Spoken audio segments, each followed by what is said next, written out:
സൂറത്ത് റൂമിൽ verse number 22 വഖ്തിലാഫു അൽസിനത്തിക്കും വാൽവാനിക്കും എന്നൊരു statement വരുന്നുണ്ട്. നിങ്ങളുടെ വർണ്ണവൈവിധ്യങ്ങളിൽ പോലും അള്ളാഹുവിന്റെ അടയാളങ്ങൾ ഉണ്ട് എന്നാണ് ഇതിന്റെ മീനിങ്. ഇബ്നു കസീറൊക്കെ പോലെയുള്ള ഖുർആൻ ഇന്റർപ്രിട്ടേഷൻ ഗ്രന്ഥങ്ങൾ നമ്മൾ ക്രോസ് ചെക്ക് ചെയ്യുന്ന സമയത്ത് ഇതിന്റെ ഇന്റൻഷൻ എന്താണെന്നുള്ളത് വളരെ ഡീറ്റെയിൽഡ് ആയിട്ട് നമുക്ക് മനസ്സിലാക്കാൻ പറ്റും. ഓരോ മനുഷ്യന്റെ മുഖരൂപത്തിലുള്ള വ്യത്യസ്തത, നിറത്തിലുള്ള വ്യത്യസ്തത, ശബ്ദത്തിലുള്ള വ്യത്യസ്തത, ഇതിലൂടെയൊക്കെ ശരിക്കും അള്ളാഹുവിന്റെ അടയാളങ്ങളെ കൃത്യമായിട്ട് മനസ്സിലാക്കാൻ പറ്റുന്നുള്ളതാണ്. ഞാൻ വളരെ ഷോർട്ടായിട്ട് ഒരു കാര്യം പറഞ്ഞുതരാം. ഇന്നത്തെ വേൾഡ് പോപ്പുലേഷൻ എന്നുള്ളത് 8.2 ബില്യൺ 820 കോടി ജനങ്ങളാണ്. ഇതുവരെ മരിച്ചുപോയിട്ടുള്ള ആളുകൾ 100 to 110 ബില്യൺ ആണ്. ഇനി ഫ്യൂച്ചറിൽ ജീവിക്കാൻ പോകുന്നതും ബില്യൺ കണക്കിന് മനുഷ്യന്മാരാണ്. ഇവിടെയുള്ള മിറേക്കിൾ എന്താന്ന് വെച്ച് കഴിഞ്ഞാൽ ഇത്രയും കോടിക്കണക്കിന് മനുഷ്യന്മാർ ഇവിടെ വന്നുപോയിട്ടും ഒരു മനുഷ്യന്റെ ഫേസ് പോലും മറ്റൊരു മനുഷ്യന്റെ ഫേസിനോട് എക്സാക്ട് സിമിലാരിറ്റി ഇല്ല എന്നുള്ളതാണ്. ഓരോ മനുഷ്യന്റെ ഫേസും യുണീക്കാണ്. ഓരോ മുഖവും ശരാശരി ഈ ഒരു സർഫേസും മാത്രമായിരിക്കും ഉണ്ടാവുക. അതിൽ തന്നെയുള്ള ഓരോ കാര്യവും സെയിം ആയിരിക്കും. Eyes, nose, lips, each and every part of the human face. എന്നിട്ടും ഇത്രയും ബില്യൺസ് ഓഫ് യൂണീക് ഡിസൈൻസ് ഇത്രയും ഷാർപ്പായിട്ട് ആരായിരിക്കും ഡിസൈൻ ചെയ്തുകൊണ്ടിരിക്കുന്നുണ്ടാവുക? അതൊക്കെ അങ്ങ് റാൻഡംലി സംഭവിക്കുന്നതാണോ? ആക്സിഡന്റലി സംഭവിക്കുന്നതാണോ?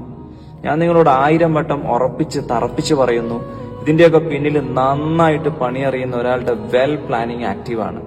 അതാരാന്നുള്ളത് നിങ്ങൾ ചിന്തിച്ചു പഠിച്ച് മനസ്സിലാക്കി നിങ്ങളുടെ മനസ്സിനെ തന്നെ പറഞ്ഞു പഠിപ്പിക്കുക. കാരണം ഓരോ വിശ്വാസിയെ സംബന്ധിച്ചിടത്തോളം അയാളുടെ റബ്ബിനെ കുറിച്ച് കോൺഷ്യസ് ആവുക എന്നുള്ളതാണ് ഒന്നാമത്തെ കാര്യം. ഖുർആനിൽ ഒരു ഇന്റേണൽ മിറക്കിളാണ് ഞാൻ എക്സ്പ്ലെയിൻ ചെയ്യാൻ പോകുന്നത്. Every single human being as A unique biological identity code. That means finger print identification. വിവരവും വിദ്യാഭ്യാസവും ഇല്ലാത്ത 6ാം നൂറ്റാണ്ടിലേക്ക് വന്നിട്ട് ഖുർആൻ ഈ ഒരു ബയോളജിക്കൽ സീക്രട്ട് റിവീൽ ചെയ്യാന്ന് പറഞ്ഞാൽ തന്നെ അതൊരു അൾട്ടിമേറ്റ് റിവീലേഷനാണ്. നമ്മൾ അങ്ങനെയല്ല എന്ന് വാശി പിടിച്ചിട്ടോ വിമർശിച്ചിട്ടോ യാതൊരു കാര്യമില്ല. കാരണം ഖുർആൻ ഓൾറെഡി അത് സ്കോർ ചെയ്ത് കഴിഞ്ഞു. സൂറത്തുൽ ഖിയാമ verse number 3 and verse number 4. അയഹ്സബുൽ ഇൻസാനു അല്ലൻ നജ്മഅ ഇളാമ. മനുഷ്യൻ വിചാരിക്കുന്നുണ്ട് അവന്റെ ബോൺസിനെ നമുക്ക് അസംബിൾ ചെയ്യാൻ പറ്റൂല എന്നുള്ളത്, മരിച്ചതിന് ശേഷം പുനർജീവിപ്പിക്കാൻ പറ്റൂല എന്നുള്ളത്. ഇസ്ലാമിനെതിരെ ചില വാദങ്ങളുണ്ട്. അപ്പൊ അതിനെ വളരെ കണ്ണിങ് ആയിട്ട് നെക്സ്റ്റ് ലെവൽ കോൺഫിഡൻസിലാണ് അടുത്ത ആയത്തിലൂടെ അല്ലാഹു തആല കൗണ്ടർ ചെയ്യുന്നത്, ചലഞ്ച് ചെയ്യുന്നത്.